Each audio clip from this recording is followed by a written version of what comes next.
up, guys? Welcome back to the channel. Today you join me in the Mclaren 720S at first because we're talking about the two best options around the $200,000 mark in the supercar world, if you want to call the Spyder RS a supercar.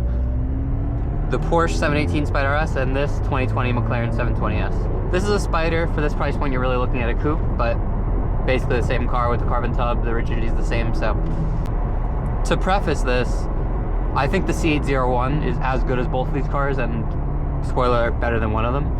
But I can't get my hands on one. So for now, no one really, unless you're on Chevy's nice list, really nice list, can get their hands on one at Stickers. So yeah, for now, it's these two. First off, the basics. This has McLaren's 4-liter twin-turbo V8. Well, technically Ricardo's 4-liter twin-turbo V8. In this variation, it makes 710 horsepower, which should obviously be crank, but we all know with the 720, it's almost 700 wheel horsepower, which is insane, and it weighs about 3,100 pounds in Spyder form with these options.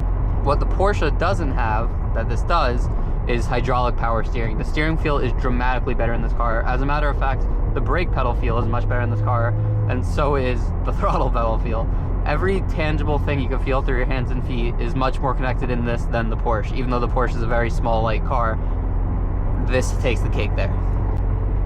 For a crazy supercar with this level of performance, you would be surprised how insanely compliant the ride is. If you leave this in comfort handling, it's like being in a luxury SUV or sedan. There's a little more road noise because of the carbon tub, maybe a little vibrations, but it's insane how this is the softest riding supercar sports car I've ever driven. This has McLaren's comfort seats, which is what every 720 came with, and the RS has the 918 bucket seats, whatever the newest iteration of them is, because it feels a little different than the older ones, but it looks the same.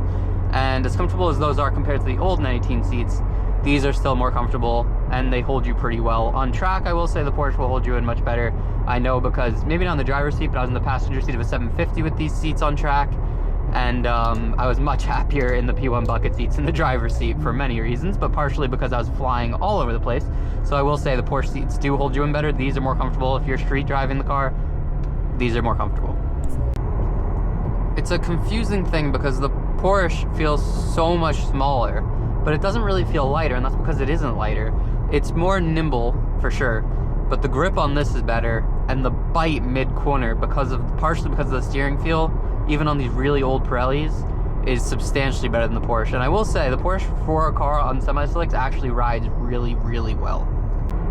The PDK is most people's standards, and I do think the shifts are a little more crisp, although I think part of that is the motorsports engine in the back of it. But this transmission, normal driving, is smoother than the Porsches, especially if you're in stop-and-go traffic. The PDK does not enjoy that, which I understand is not the point of the cars, but it is an important part if you're going to daily drive these cars. A little harder with the car that barely has a roof, but this 720 can easily be daily driven. The steering rack itself is a little slower on this car, which means mid-corner you do have a bit more feel to it outside of just the generic steering feel. But I will say, if you're just darting around a little bit on a really tight road, the Porsche probably is, actually I'd say, a lot quicker steering wise. The 750 resembles more the Porsche. This, in this price point, the Porsche, if that is to your liking, it has a quicker rack.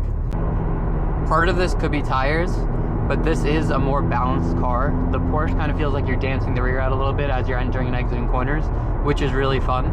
But if I was on a racetrack, I'd have a lot more confidence in this. Maybe a little nonsensical considering how much faster it is and how much more power you're putting to those two rear wheels. But it does feel like a much more solid foundation mid-corner than the Porsche. It doesn't have the same NA screen, but let's not pretend. Turbo noises aren't incredibly intoxicating, and pops like that aren't incredibly intoxicating. It's no slouch in the sound department. People say the 720 is soulless because they don't really understand cars. No, it's not insanely loud, but it makes cool enough noises to keep you entertained, and the chassis is so dynamic. All these cars that have soul, an Aventador or something like that, this has way more soul in them. Just because your car's screaming loud doesn't give it a soul.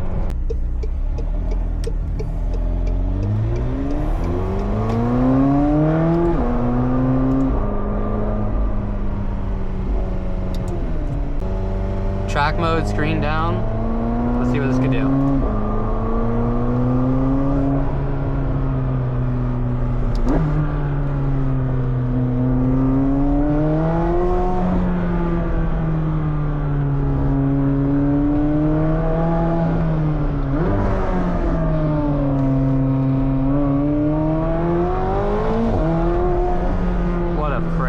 man. Oh my god. Every time you drive a McLaren, you're like, it can't be that much better than everything else, but it can, and it is.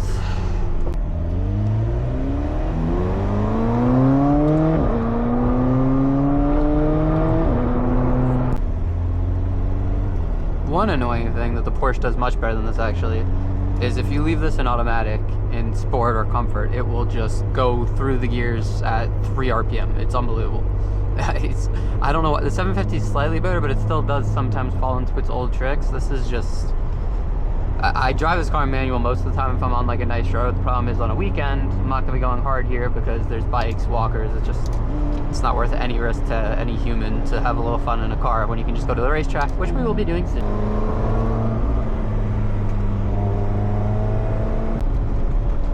Okay, back to track handling, manual transmission. Let's give it a go. Again, it is a weekend, so if you've seen the channel before and you think I'm gonna go too crazy, I won't. Because there's bikes, walkers.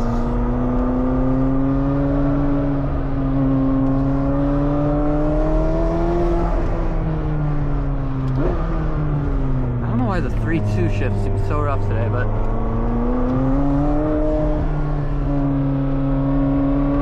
100-degree rear tires are like a blessing, but these tires are also like rocks. These need to come off.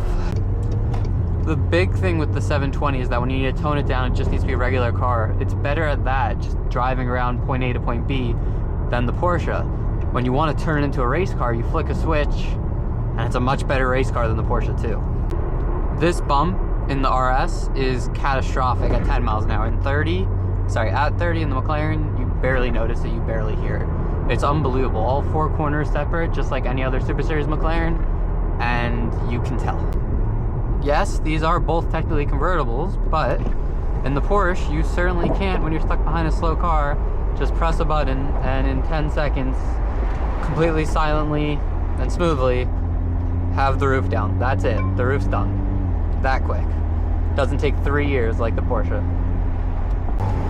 You join me back in the 2025 718 Spyder RS, and you might be wondering, if I already said the McLaren steers better, goes faster, and handles better, and rides better, why is this even a comparison? There's a few reasons. For one, Porsche is the brand of 2026. They were the brand of 2025. They were the brand of 2024. If you want to park your money in a car, park it in a Porsche. Maybe it's a little too late on most of them, but for the most part, you're gonna be pretty safe. For two, this has a sports car feeling, not a supercar feeling like the McLaren. The front end feels like it weighs 8 pounds, and it feels like it's 3 inches long. You can see the fender liners there. You feel like you're in a tiny little car. Even though it weighs very similar to the McLaren, it does feel more like a little Miata than it does feel like a race car, which is a different feel and for different people. That's why you want variety in your cars. Everyone likes different things. This does a lot of good things. For one, going back to steering feel, this is the best steering feel of any modern Porsche I've driven. Yes, it's E-Pass. No, it's not as good as the old hydraulic Porsches. No, it's not as good as a McLaren or a Lotus, but it's significantly better than a 991 911. Significantly better than a 991 911. They're learning, and the car is comfortable. It makes a lot of noise. It makes noise at the right times. Like, it's pretty quiet right now, but I just go like that, and it's not quiet anymore. You got the intake noise in your left ear, and then 9,000 naturally aspirated RPM behind you. And it's been a while since I've driven this car. I have not driven this car in the year 2026. It is so good. If you feel like you're not, oh my god, this thing, I forget how to speak. So fun. Is 500 horsepower a rocket ship in this day and age? Absolutely not. Is it exhilarating to floor the car? Honestly, no. But when you're on the street and you're putting down 500 horsepower instead of 700 horsepower, there's a lot more times you can use all of that power on the street than you can in the McLaren. You really want some space in the McLaren, or you're risking way too much on the street, which I'm sure some people do, but it's just not worth it. In this, you could floor it for a second and you're still really not even at the speed limit, and you get all that noise and the feeling you're pushing the car. The load up in the steering mid-corner honestly isn't very natural, but the weight itself is pretty good. It's exactly, the weight and speed of the steering is good. The way it fights back mid-corner, it feels synthetic. It's not really biting, and that's on semi-slicks. So I can't imagine if you put PS4S's or something like that, which we probably will, because these are just not durable tires, these Dunlops. I can't imagine the steering feel is going to be fantastic. At this price point with 500 horsepower, you have a lot of problems, mainly the Corvettes. You can get a C8 Z06 for less than half of the, basically half of this current market. Say this is 180, 190. A Z06 is, you can get for 100 or low hundreds for a Z07 car. That car has 670 horsepower. Yeah, it's heavy, but it handles better than this. It has more grip than this. It's way faster, and it's on par with sound, if not better. But what the Vet doesn't have is kind of like the 720, the sports car feel. The difference is the 720 is much more engaging than both of these cars. But just because of that doesn't mean this kind of thing in this car is a lot more fun than the Vet, where it feels like you're kind of just turning a dial and you have all this load going one side to the other, where here you feel the balance of the car and as the weight distributes, and you feel like you're in a small little car. I think the Vet is a better car. This is a more fun car unless you're going to the racetrack. It's a business. Whoa. First 9,000 RPM of the year, not quite, but I'll take it. Maybe the stats don't make up the price, but this engine is worth all the money. And honestly, Porsche's traction control system lets you have more fun than you'd expect. It'll allow some slip. I'll insert a clip here. One thing the McLaren does way better than this is drive modes. You feel no difference in the drive modes in this car. PDK Sport, of course, is only effective if you're an automatic, so I don't really use it because I'm driving hard in the manual. But the stiffer springs button, it might be a 5% difference. I feel like I feel a little bit through the wheel, but I feel like that's also partially placebo effect. On a tiny little road like this is a lot less intimidating than McLaren. But it also has a lot less grip, even on much newer tires.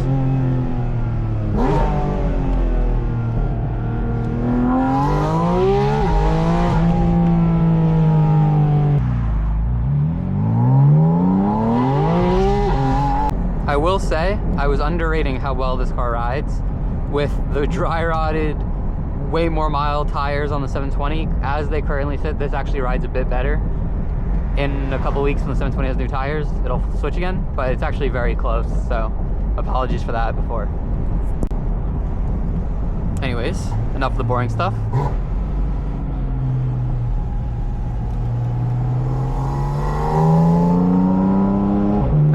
Not enough of the boring stuff, we're stuck behind any song.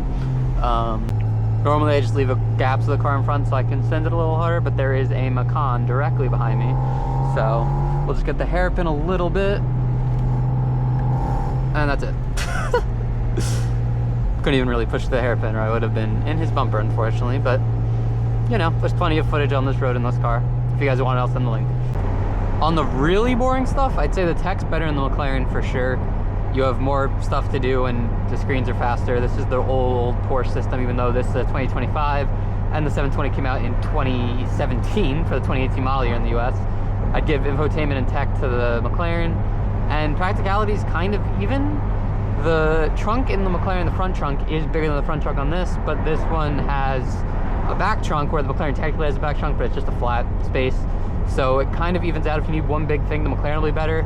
If you're just carrying a bunch of stuff, this will be better.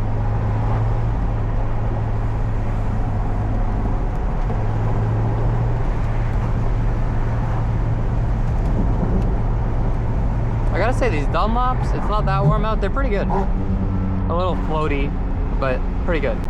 Oh, and that broken windshield, yeah, it's a Porsche RS product in the modern times. Look up the 9923 RS. It's not something I was aware of, but the second it happened, it's kind of what they do. Porsche doesn't love covering it, so pretty weak glass everywhere on the RS cars. The rear window on the 992 RS is apparently even worse. I never understood the hype behind the PDK because my dad had a 991.1 regular Carrera, and I didn't realize how different that transmission is to a proper GT car PDK. This is so crisp, so quick, and obviously it's been 10 years since that. This is a phenomenal transmission. I see why this is the benchmark. I think the McLaren's a little smoother at full throttle, but other than that, I mean, this is pretty hard to beat.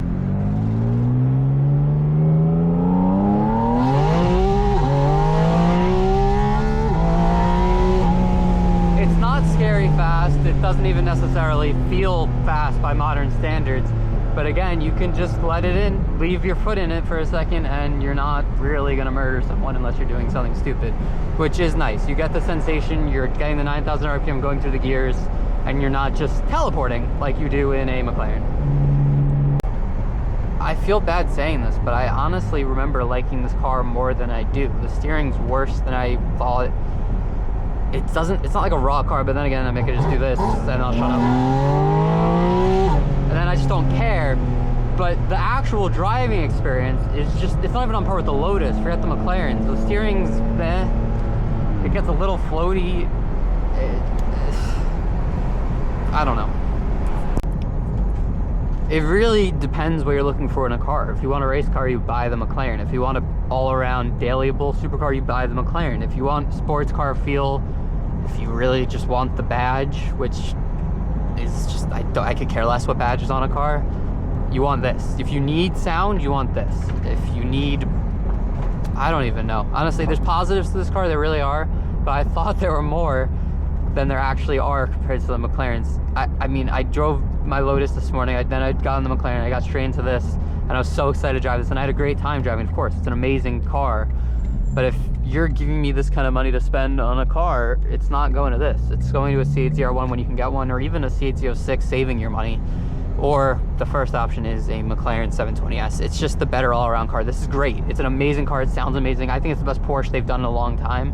This deer agrees too. He loves it. Look at him staring at it. Where you want to go, man? You're just gonna, yep, there you go. But yeah. For one, I want to appreciate the spec. Gulf blue and orange is phenomenal. Gonna get the calipers done in a couple weeks. Carbon hood. It's a gorgeous car. It's a phenomenal car.